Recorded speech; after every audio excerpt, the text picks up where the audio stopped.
na rafiki yangu aombe kwa ajili ya neno. Naomba nyoshe mkono wako hapa tafadhali, muombe mhubiri wa leo. Bwana aseme naye na ili naye aseme na sisi. Mwenyezi Mungu na Baba mwema wa mbinguni, hapa kipo chombo chako Bwana. Hapa yuko mtumwa wako Mungu ambaye hana maneno yake binafsi ya kuongea na mkutano huu wa ibada. Anahitaji sauti yako katika roho yake, katika nafsi yake, katika mawazo yake, katika akili na roho yake ya ndani. Mwenyezi Mungu, mwachilie Roho wako Mtakatifu katika madhabahu hii na katika kusanyiko zima, ili kila mmoja aliye katikati yetu aweze kweli kuelekeza moyo na masikio yake mawili ya rohoni na ya mwilini katika madhabahu hii. Na katika jina la Yesu tukimaliza ibada hii, Mungu, tuseme ulikuwepo katikati yetu na umetuhudumia, katika jina kuu la Yesu Kristo Bwana na Mwokozi wetu, na wote tuseme amina. Asante sana.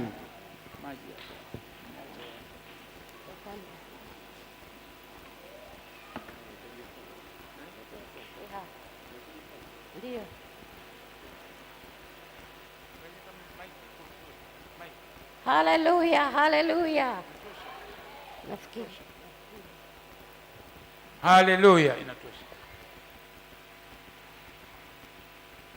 Namshukuru Mungu kwa ajili ya mchungaji kiongozi ambaye amekubali mimi nisimame katika madhabahu hii siku hii ya leo kuzungumza kwa habari ya malezi ya watoto. Na washukuru pia walimu wa kunikubali na mimi niwe miongoni mwa sikukuu hii ya leo. Mungu wa mbinguni awabariki. Bila kupoteza muda, naomba tusimame wote tafadhali, usichoke. Fungua pamoja nami kitabu cha Ayubu mlango wa kwanza mstari wa kwanza mpaka wa 5. Tutaruka mstari wa 3, hatutausoma tafadhali. Ayubu mlango wa kwanza mstari wa kwanza mpaka wa 5. Wa 3 nitaruka. Narudia mara ya mwisho, kitabu cha Ayubu mlango wa kwanza mstari wa kwanza mpaka wa 5. Sasa ni wakati ule mzuri wa kuyasoma maneno ya Mungu. Kama una nguvu zako unaweza ukasimama. Ninasoma katika jina la Bwana Yesu. Palikuwa na mtu katika nchi ya Usi, jina lake alikuwa akiitwa Ayubu. Mtu huyo alikuwa mkamilifu na mwelekevu na mmoja aliyemcha Mungu na kuepukana na uovu. Kisha walizaliwa kwake wana 7 na binti 3. Nao wanayo huenda na kufanya karamu katika nyumba ya kila mmoja wao kwa siku yake. Nao wakatuma na kuwaita maumbu yao 3 ili waje kula na kunywa pamoja nao. Mstari wa 5. Basi ilikuwa hapo hizo siku za karamu zao zilipokuwa zimetimia, Ayubu hutuma kwao akawatakasa. Kisha akaamka asubuhi na mapema na kusongeza sadaka za kuteketezwa kama hesabu yao wote ilivyokuwa. Kwani Ayubu alisema, yumkini kwamba hawa wanangu wamefanya dhambi na kumkufuru Mungu mioyoni mwao. Ndivyo alivyofanya Ayubu siku zote. Haleluya. Naomba tukae. Mchungaji alikwisha kuomba. Kichwa cha ujumbe wa leo ni mpango wa Mungu katika malezi ya watoto. Mpango wa Mungu katika malezi ya watoto. Mpango wa Mungu katika malezi ya watoto. Ayubu anatufundisha wajibu mkubwa kwa wazazi na watoto wetu: kuwaombea, kutoa sadaka, kutubu, kuwatakasa kama alivyofanya. Na inaonyesha kwamba maandiko tuliyoyasoma yanaonyesha hao watoto 10 wa Ayubu walikuwa wanapendana,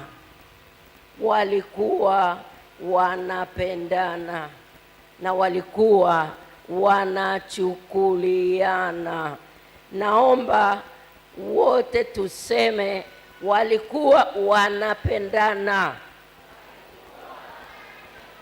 walikuwa wanachukuliana. Wanaume walikuwa 7, wanawake walikuwa 3, lakini haikujalisha. Mungu alikuwa ameweka kitu katika mioyo ya watoto wa Ayubu. Niseme sisi wazazi, kuzaa ni kazi ya muda mfupi tu. Kuzaa ni kazi ya muda mfupi tu, lakini malezi ni ya kudumu. Sisi wanawake tunaokwenda leba tunajua, ukikaa sana, wakiona umechelewa na kuna hatari, watakufanyia upasuaji na mtoto atatoka salama na mama atakuwa salama. Na kama ni kuzaa kwa kawaida, wiki moja mama anakuwa anaweza kufanya vitu vichache. Kama ni kwa kisu, mama anasogea kidogo, mawiki, mwezi, lakini haizidi miezi miwili, anaweza akafanya vile vitu vichache kwa ajili ya mtoto. Kwa hiyo tunapoangalia maana ya malezi, hatusemi kuanzia pale tunapobeba mimba tu. Tunataka tuone baada ya miezi 9 alafu mtoto akazaliwa, kazi ya kuonekana kwa macho na watu wote sasa inaonekana. Kazi ya kuonekana kwa macho kwa watu wote inaonekana. Kwa hiyo ninaposema ya kwamba kuzaa ni muda mfupi tu, lakini malezi ni ya kudumu, kwa sababu kuna hatua kwa hatua mpaka uondoke duniani. Utalea mpaka uondoke duniani. Mimi akili zangu ziliniambia kule mwanzoni, nikishazaa mtoto akawa mkubwa, akaoa, akaolewa, nimemaliza kazi. Lakini nikwambie, bado kazi inaendelea. Bwana Yesu asifiwe. Bado kazi inaendelea. Tumemwona huyu baba hapa, maandiko tuliyoyasoma. Ayubu mtakatifu, mtu mchaji, mwelekevu, aliyempenda Mungu, tajiri. Alijifunza na sisi tujifunze kwake, jinsi ambavyo aliweza kufanya majukumu yake kwa watoto kwa ukamilifu. Aliweza kwenda na watoto wao katika ibada.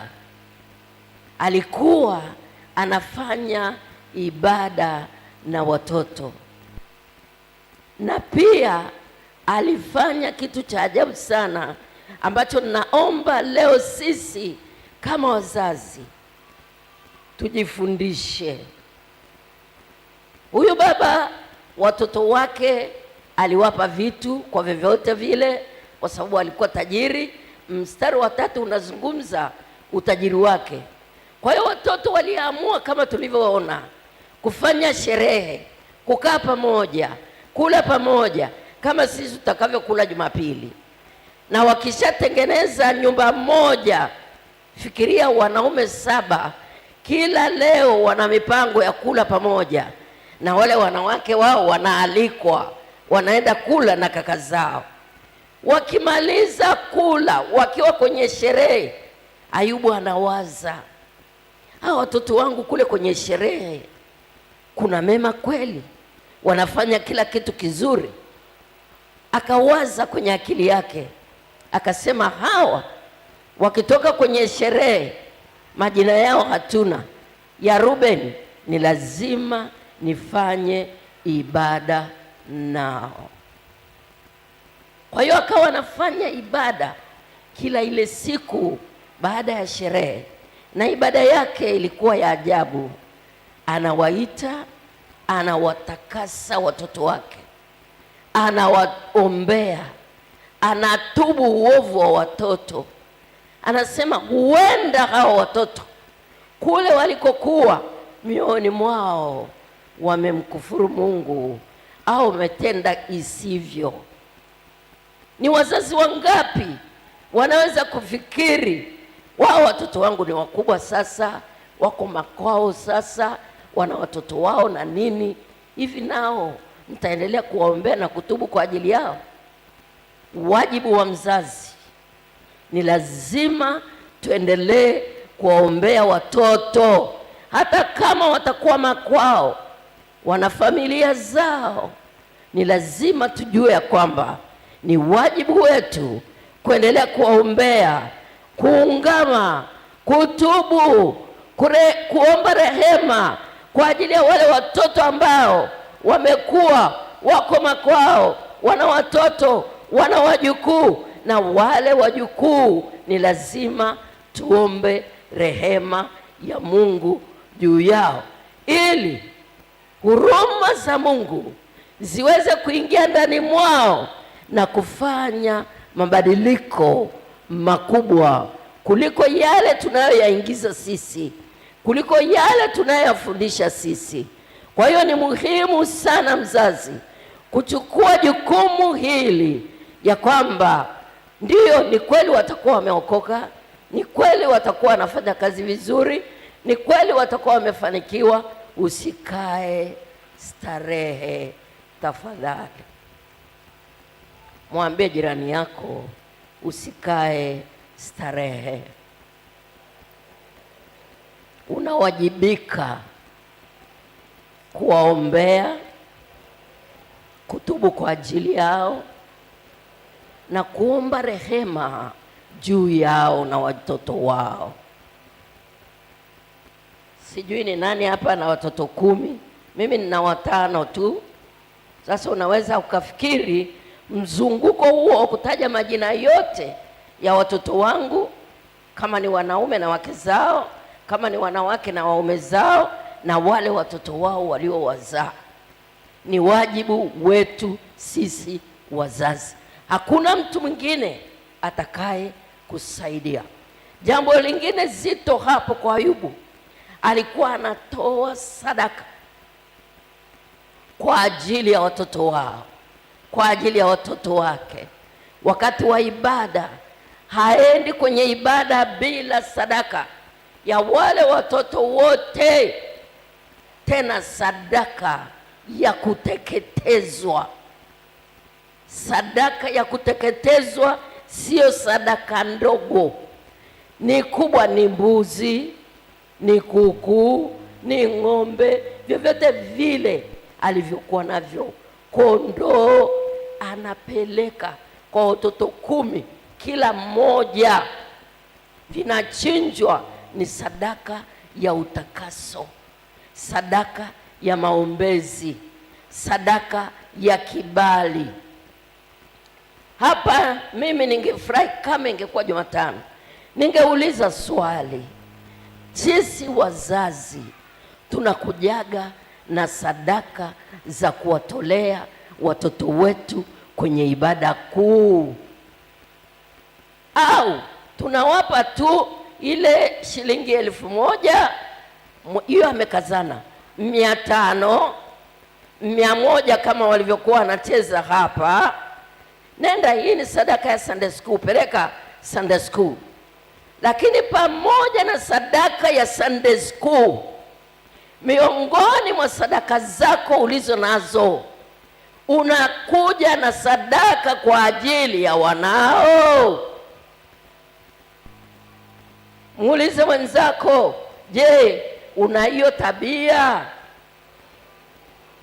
ya kuleta sadaka kwa ajili ya mwanao?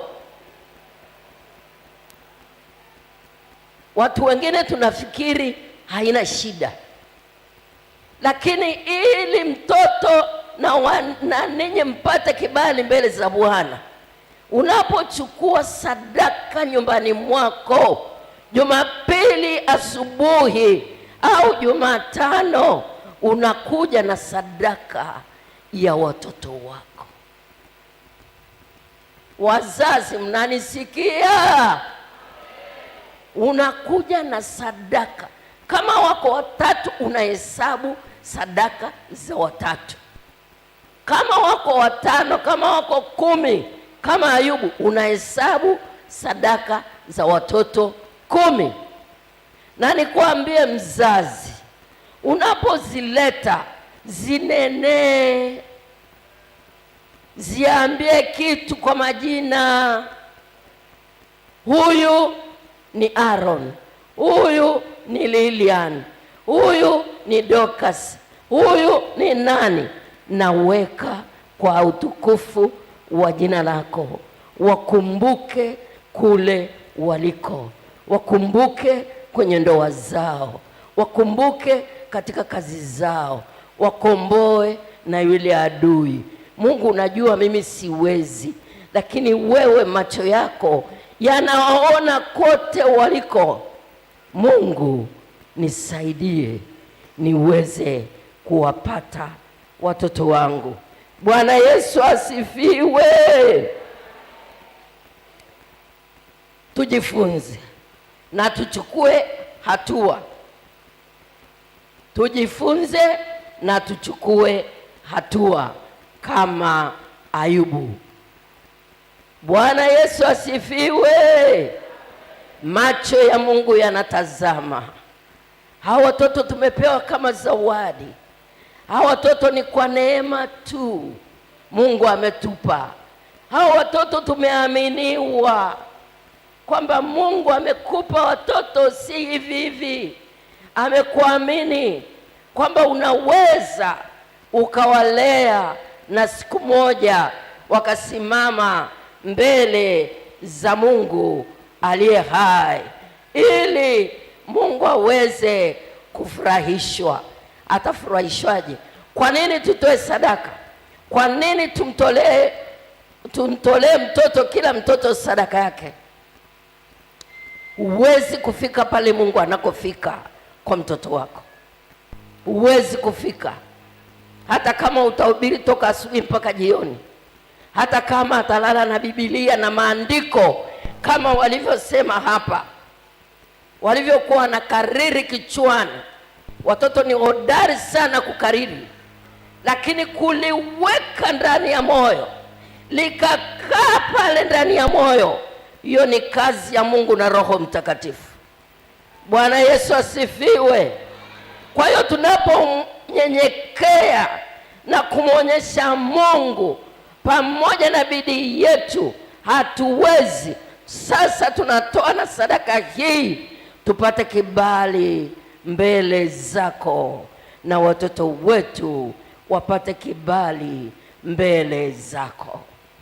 Haleluya, haleluya kanisa, haleluya kanisa. Mungu akujalie neema, na mimi hivyo hivyo namwomba Mungu anijalie neema ya kuweza kufanya vile Mungu atakavyo, kwa sababu mpango wa Mungu wa malezi na kusudi la Mungu la malezi ni watoto wetu wafike mbinguni, ni watoto wetu wamwone Bwana. Ndicho kitu ambacho tunakazana nacho. Wamtumikie Mungu, wamwishie Mungu, wawe baraka kwa familia, wawe baraka kwa kanisa, wawe baraka kwa Mungu aliye mbinguni. Jina la Bwana libarikiwe. Nilisema kuzaa ni kwa muda mfupi, kulea ni mpaka tuondoke duniani. Nikwambie, mimi na mume wangu sasa ni watu wazima, tunaelekea uzeeni, lakini bado tunalea, bado tunashughulika, bado tunawawazia, bado tunawafikiria, bado tunawaombea. Hatujaacha hata mara moja. Ndivyo tunavyoendelea. Sasa niende kwa jambo la pili. Tunakwenda katika kitabu cha Mwanzo 18, 17 na 19. Mwanzo 18 mstari wa 17 na 19. Mstari wa 17 unasema, Bwana akanena, je, nimfiche Ibrahimu jambo nilifanyalo? Akiwa Ibrahimu atakuwa taifa kuu, hodari, na katika yeye mataifa yote ya dunia watabarikiwa.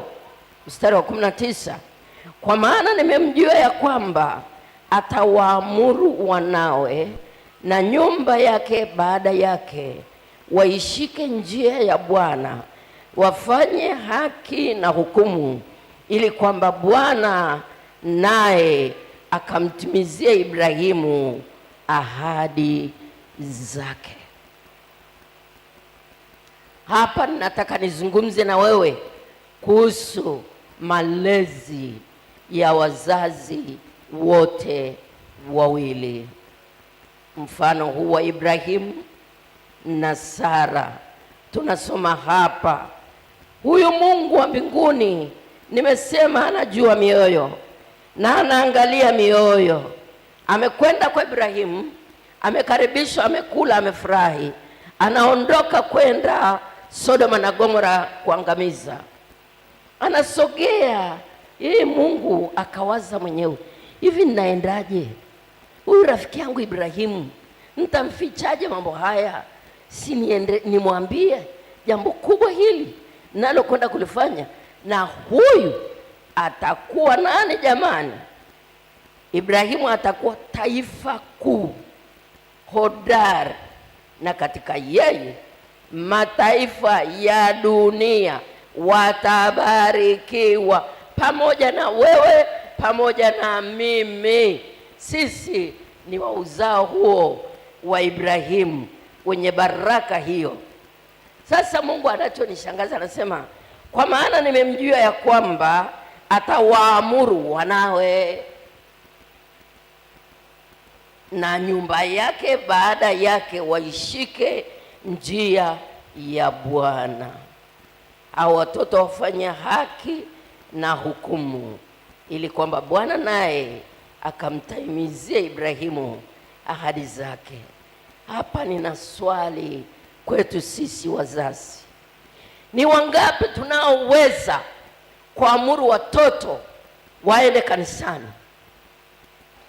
Wangapi? Mtoto anataka kubaki nyumbani, alafu nasema shauri yake, mimi nimemuhimiza ataki. Sasa nitamfanyaje? Nitambeba? Halo, umepewa mamlaka. Mungu amekuamini uifanye hiyo kazi kwa bidii na kwa nguvu zako zote.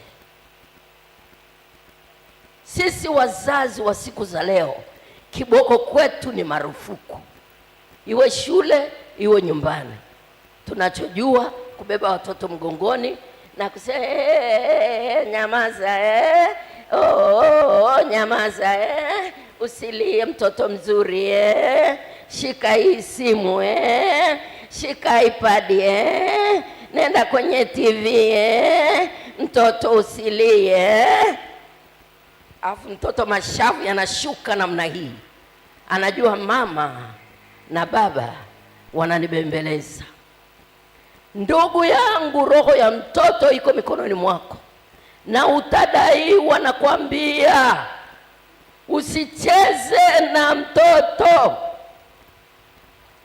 Siku ya Jumapili wote asubuhi amsha, wote vaa nguo, wote tunaondoka. Kama ni kwa basi njiani, Kama una gari pakia, twende kanisani.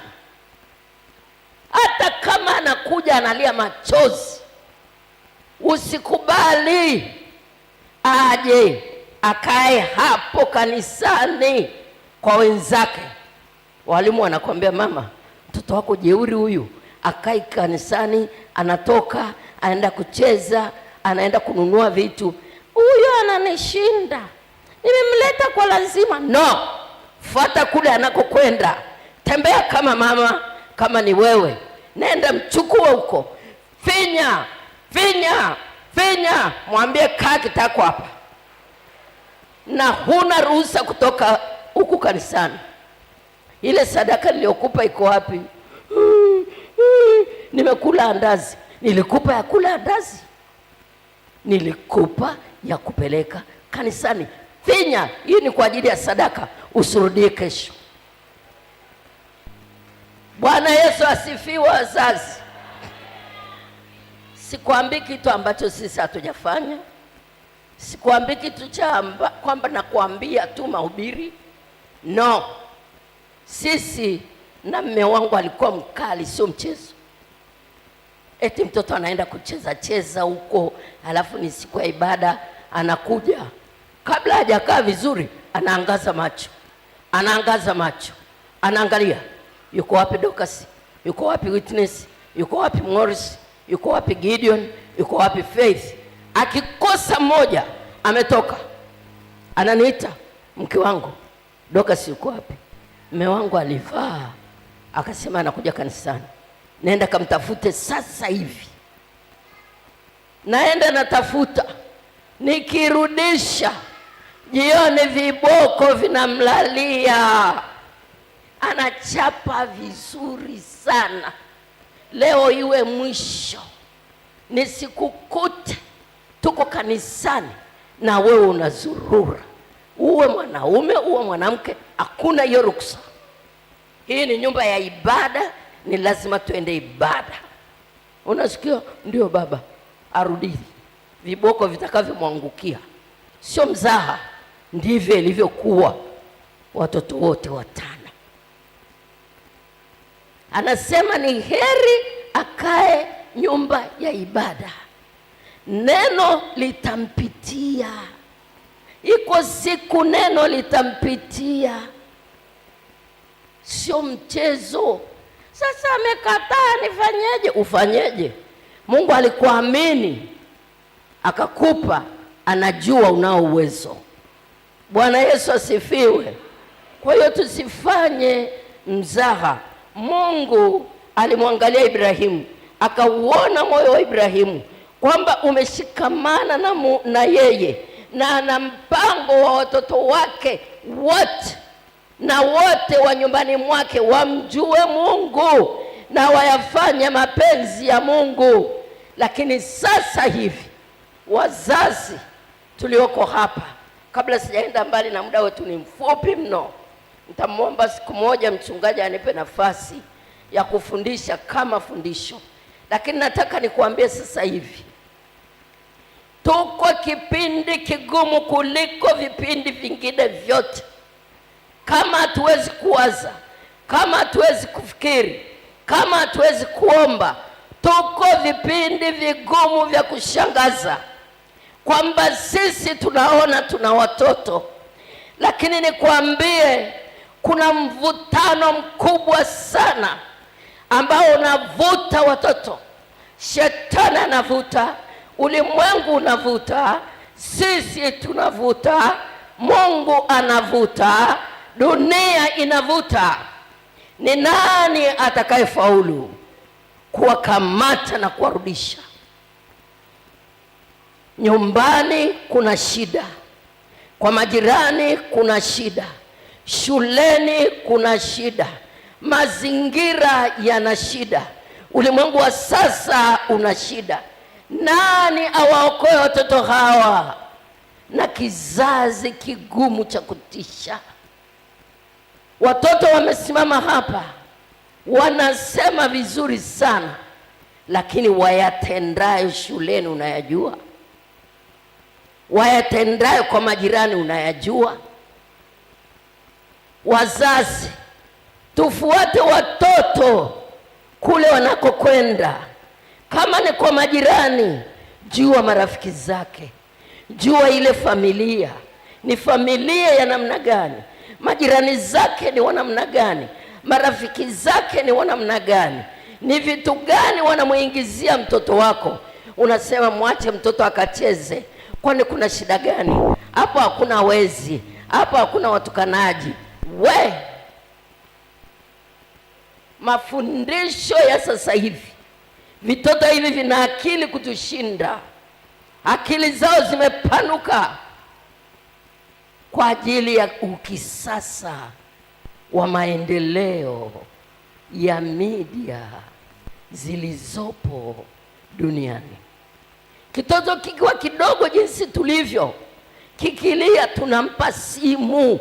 Mtoto anakaa na simu, huyu mdogo ndio kitu cha kucheza nacho. Mpe hiyo simu achezee, hata ikianguka haina shida, mwacha achezee. Ndio mwanzo wa kuichokonoa na ndio mwanzo wa kujifunza jinsi ya kuitumia simu.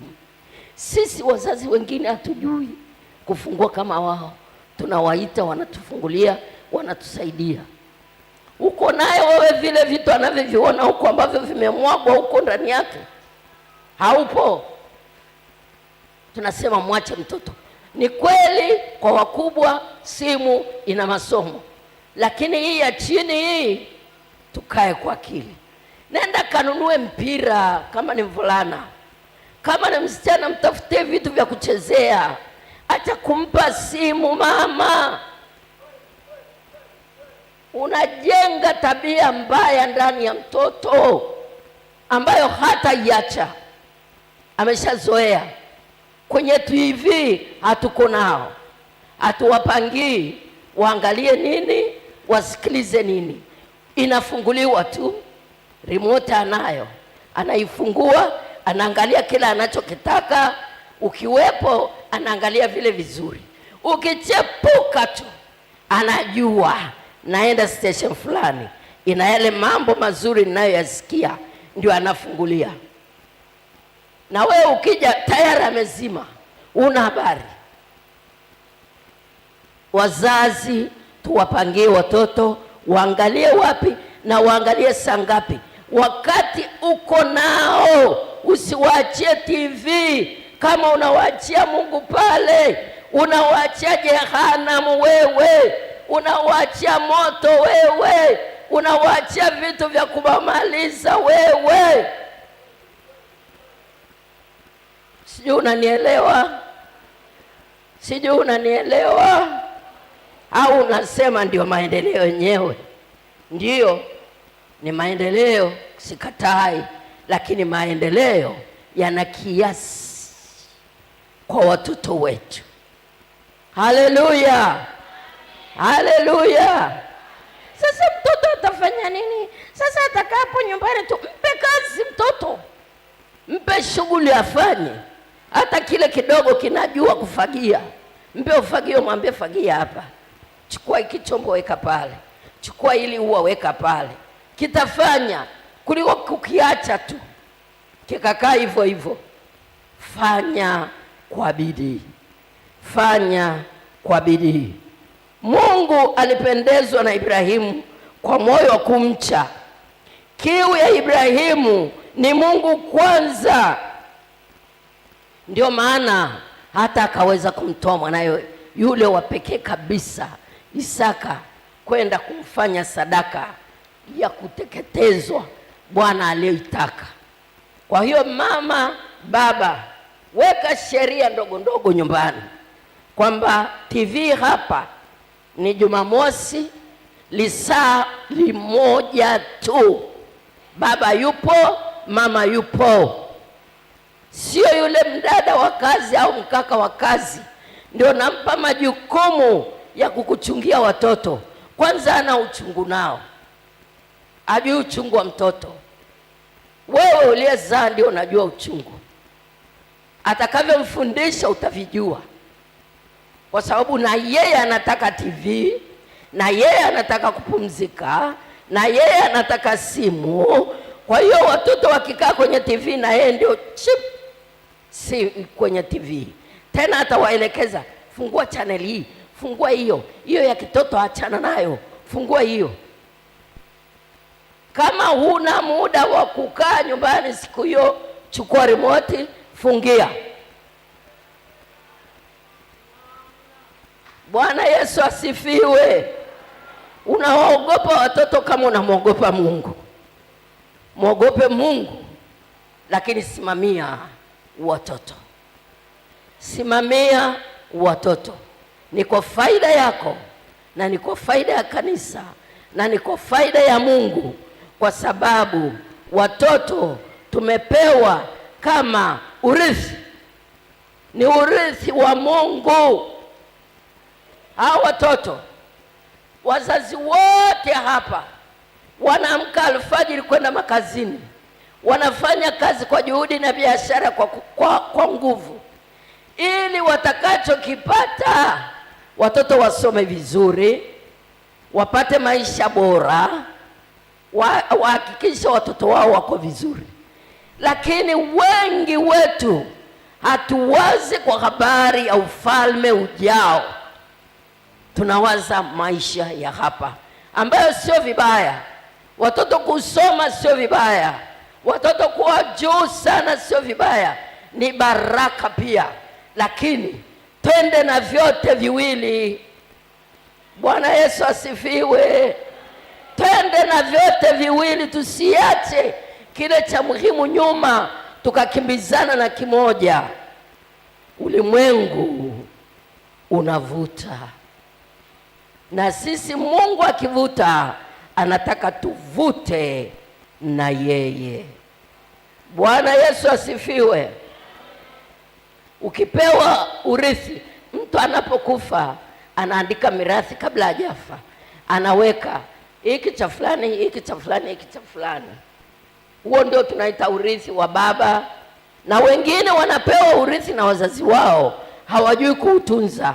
Majumba ya maana watauza, magari watauza, mashamba watauza, kwa sababu hawakuwa na hazina ya rohoni yenye kuwapa hekima ya kimungu ya kutunza urithi walioachiwa na wazazi wao. Sasa sisi tumeambiwa watoto ni urithi wa Bwana, uzao wa tumbo ni thawabu. Sasa kama watoto ni urithi wa Bwana, utampa watoto wa namna gani? Kwa sababu lazima tuwarudishe kwa Mungu. Lazima tuwarudishe kwa Mungu. Umepewa tu kama tuzo ya heshima, kwamba umekubali kufanya kazi na Bwana ya kuleta mtoto duniani. Mungu anakupa kama tuzo, au anakupa kama ujira kwa ile kazi ambayo Mungu amekuamini kwayo, umefanya vizuri. Ni kama kazini, mtu anayefanya vizuri upewa tuzo na ujira pia upewa. Sasa Mungu anataka urithi kutoka kwetu, si fedha wala dhahabu, lakini watoto wetu. Muulize mwenzako, je, utampelekea Mungu watoto wa aina gani? Kwa hiyo mzazi mwenzangu, tujitahidi tuwalee watoto katika ile njia ipasayo, ili watoto wasije wakaenda katika njia isiyo sawa. Watoto wanaolelewa na wazazi wawili au wazazi wawili, ni muhimu wakawa pamoja, wakawa na umoja. Wazazi hawa wakumbuke, hiyo ni miongoni mwa utumishi mkuu. Kulea watoto wawili ni miongoni mwa utumishi mkuu, maana Biblia imesema, zaeni mkaongezeke, mkaijaze nchi. Watoto wetu tumepewa kwa neema tu, kwa neema tu. Mwanzo 33 mstari wa 5, sitasoma, muda wangu umekwisha. Tusipoteze lengo la malezi. Tusipoteze lengo la malezi. Tuhakikishe kuwa tunatimiza majukumu ya kazi ya malezi.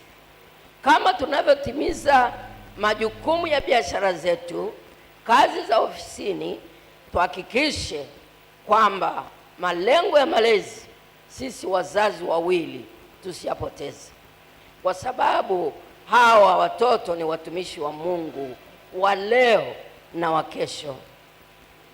Tukiwacha watoto wetu mikononi mwa wafanyakazi wa nyumbani, tutawajibishwa sisi tutawajibishwa.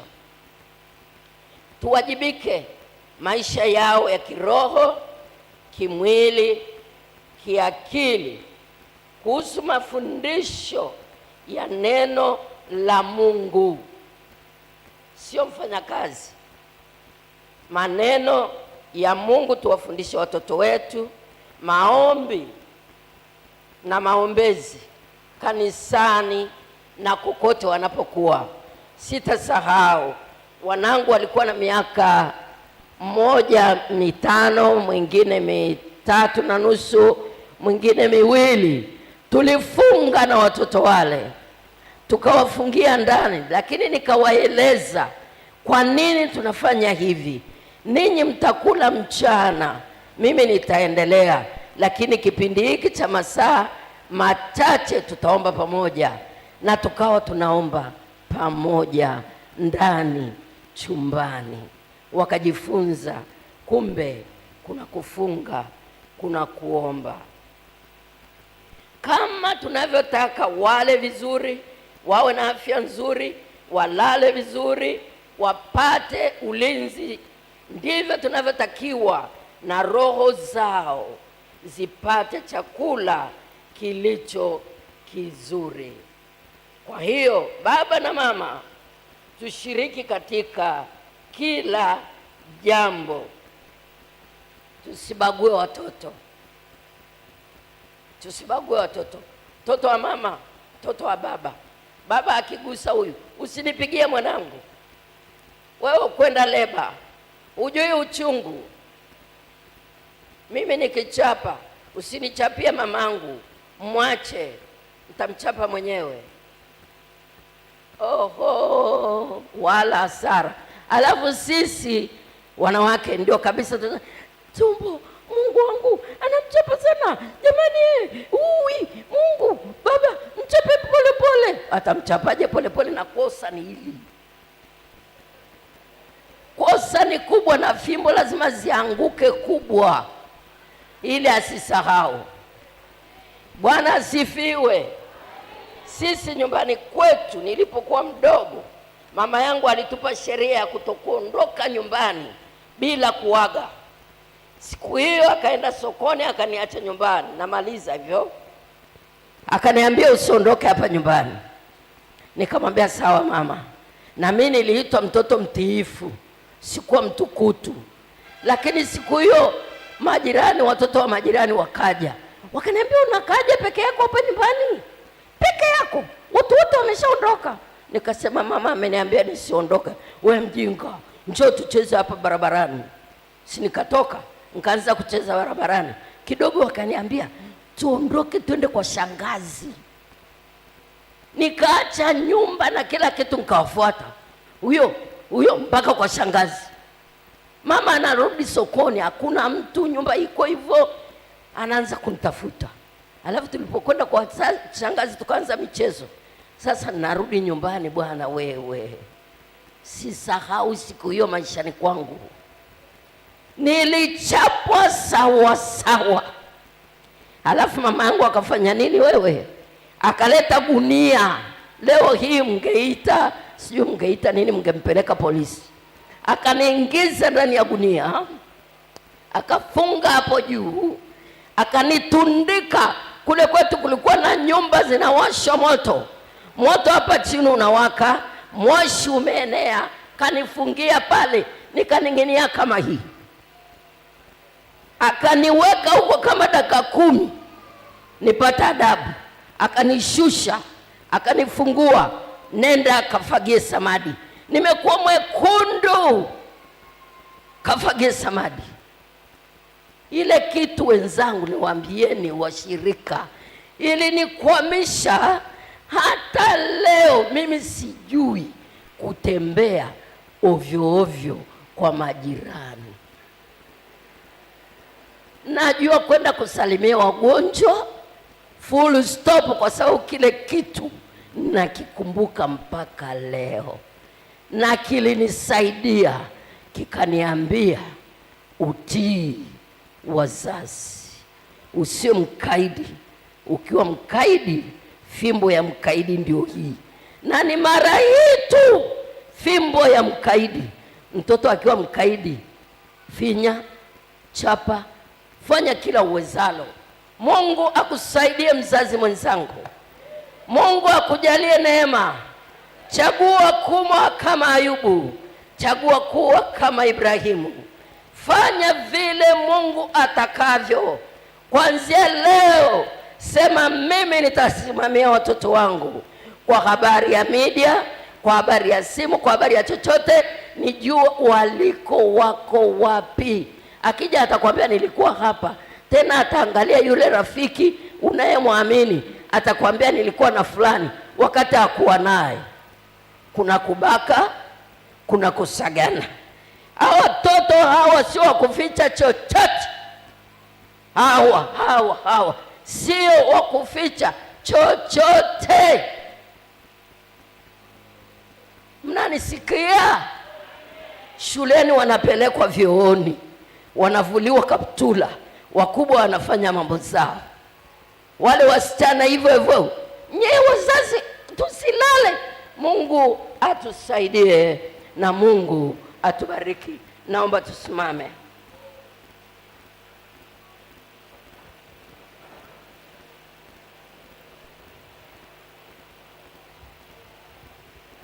Haleluya wazazi.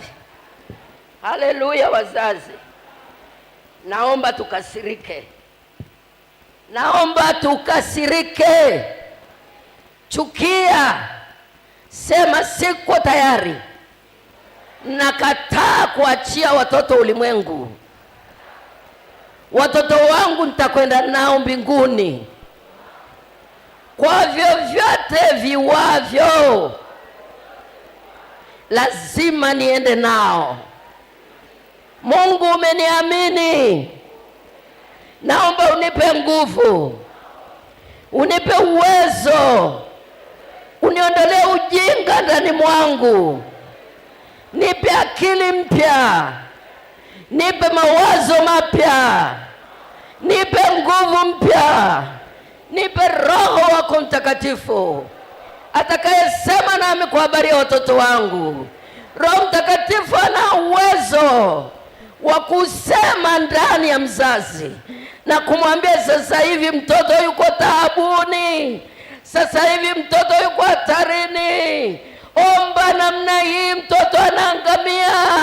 Hata kama yuko nje ya nchi, Mungu atasema na wewe kwa uwezo wa Roho Mtakatifu. Kama utakuwa kama Ayubu, kama utakuwa kama Ibrahimu, na kuambia Mungu atatenda miujiza katika maisha yetu na kwa watoto wetu na wajukuu zetu.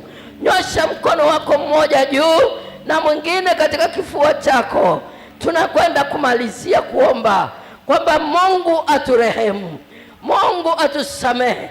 Naomba mnifuate katika sala hii. Sema, Baba wa mbinguni, mimi ni mzazi na siku moja nitakuwa mzazi, na kuomba unihurumie, unisamehe kwa kipindi chote hiki ambacho sikujali. Niliona kawaida, wakienda Sunday school inatosha, wakienda kanisani inatosha.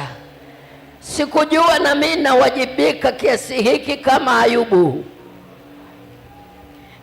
Mungu nisaidie, nipe moyo wa kukupenda sawa sawa, uwe wa kwanza katika maisha yangu, ili niweze kuleta watoto wangu kwako. Nisaidie Bwana, niwezeshe Mungu. Kumbuka watoto wangu, wale wadogo na wakubwa na wajukuu. Baba, naomba wakumbuke kokote walipo, unisaidie Bwana, wawe wako, wakuishie wewe, wakutumikie wewe, na siku moja waje uliko. Mungu, nipe wivu mkali ndani mwangu, nisiachie watoto wangu dunia, nisiwe mjinga na mpumbavu, kwa sababu umesema watoto ni urithi wako. Nisaidie kutunza, nisaidie kulinda. Bwana Yesu, asante Yesu, wewe ambaye unatupenda sisi na watoto wetu, sisi na wajukuu zetu. Asante Bwana Yesu, kwa sababu ulikuja kwa ajili yao.